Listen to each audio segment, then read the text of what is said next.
Assalamualaikum warahmatullahi wabarakatuh, Ibu Kurnia. Di sini saya Rahayu Kusumawardani dengan NIM 25040730031 dari Rombel C akan menjelaskan mengenai salah satu dari materi yang sudah Ibu kirim, yaitu mengenai kinerja individu dan kepuasan kerja.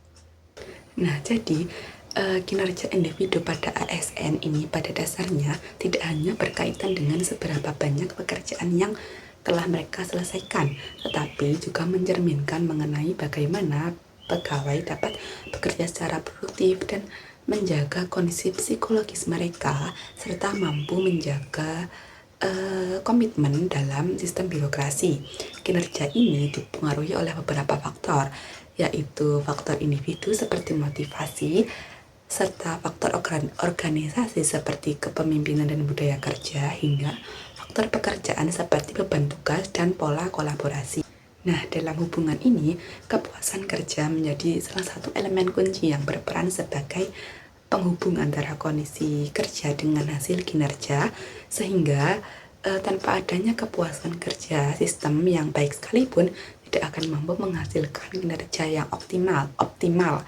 Sehingga ketika terjadi ketidakseimbangan antara tuntutan kerja yang tinggi dan minimnya dukungan organisasi, maka muncul fenomena burnout yang berdampak pada penurunan kinerja.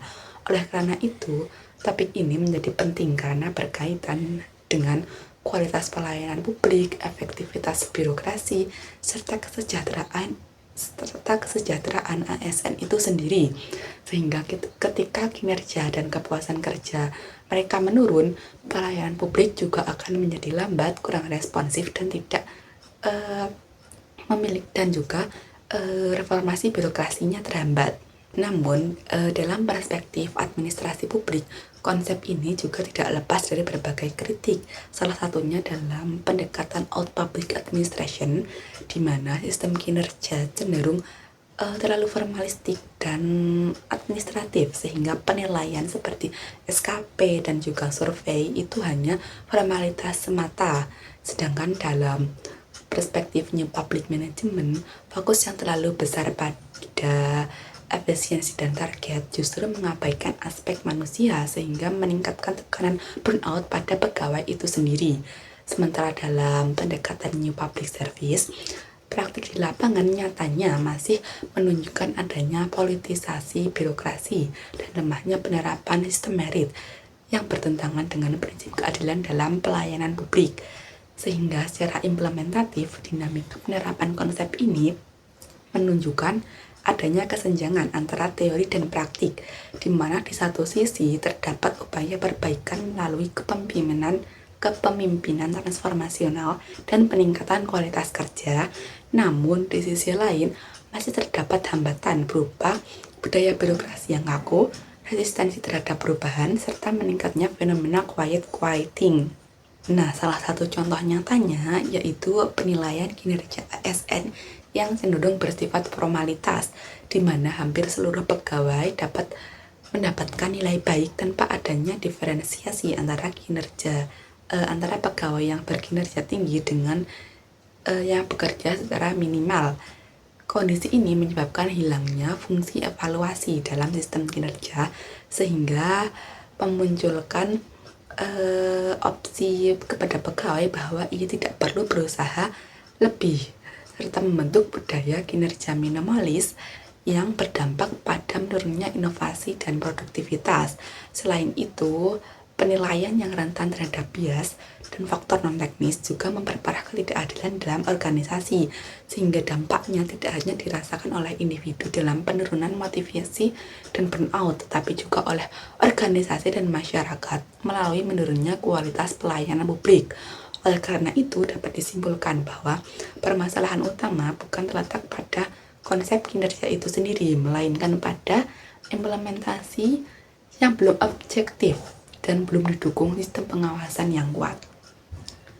Nah, untuk mengatasi hal tersebut, diperlukan reformasi sistem penilaian kinerja berbasis output nyata, peningkatan transparansi dan digitalisasi evaluasi, serta penguatan sistem merit dan pengawasan independen, sehingga perhatian terhadap kesejahteraan dan kesehatan mental ASN dapat langsung dan berkelanjutan dan bukan hanya aktivitas formal semata. Nah, selanjutnya yaitu mengenai policy brief yang telah kelompok kami buat, yaitu mengenai analisis keterikatan pegawai atau employee engagement ASN reformasi birokrasi tahun 2024. Nah, jadi peningkatan kinerja ASN menjadi kunci keberhasilan dalam reformasi birokrasi sendiri yang tidak hanya ditentukan oleh kebijakan tetapi juga oleh kepuasan kerja dan juga employee engagement. Menurut data dari Kementerian PANRB tahun 2024 menunjukkan bahwa tingkat employee engagement ASN masih berada pada angka 58,42% yang menandakan bahwa keterikatan pegawai belum sepenuhnya optimal. Hal ini mengindikasikan masih rendahnya motivasi, komitmen, dan kepuasan kerja sebagian ASN. Berdasarkan teori two factor Herzberg, kondisi ini dipengaruhi oleh belum optimalnya hygiene factors, yaitu lingkungan kerja, kebijakan, gaji, dan motivator factors, yaitu pengakuan, pencapaian, dan pengembangan karir, sehingga dampaknya kinerja dan produktivitas ASN berpotensi menurun. Nah, oleh karena itu diperlukan kebijakan yang mampu meningkatkan kesejahteraan kerja sekaligus memperkuat sistem penghargaan dan pengembangan karir agar kinerja ASN ini dapat lebih optimal dan berkelanjutan dan juga bukan hanya sekedar formalitas semata. Nah, selanjutnya mengenai kontribusi saya dalam pembuatan policy brief. Jadi saya bertugas dalam membuat eksekutif summary berdasarkan hasil spin kelompok.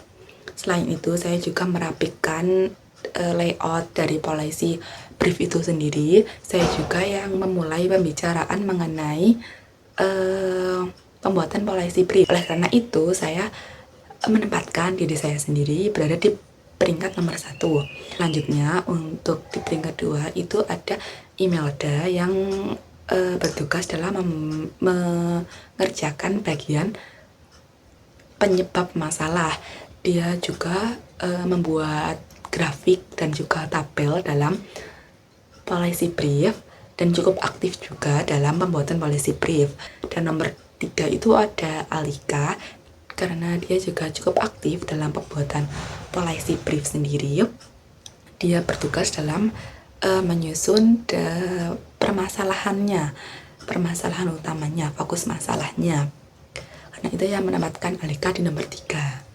Selanjutnya untuk di nomor 4 saya menempatkan Nadine karena dia cukup pasif dan bahkan waktu kami berdiskusi itu seperti hanya berdiskusi 3 orang saja. Namun saat pengerjaan dia cukup tanggap dan cepat dalam mengumpulkan bagian yang dia kerjakan, yaitu mengenai rekomendasi kebijakan. Nah, keterbatasan saya dalam pembuatan policy brief ini yaitu saya cukup slow respon dalam menanggapi pesan dari teman-teman saya, sehingga diskusi yang terjadi itu memang cukup lambat. Selain itu saya juga kurang nyaman untuk menyinggung teman-teman saya untuk memperbaiki bagian-bagian mereka karena ditakutkan menyinggung perasaan mereka. Sekian penjelasan dari saya mengenai rangkuman materi dan juga kontribusi dalam penyelesaian policy brief.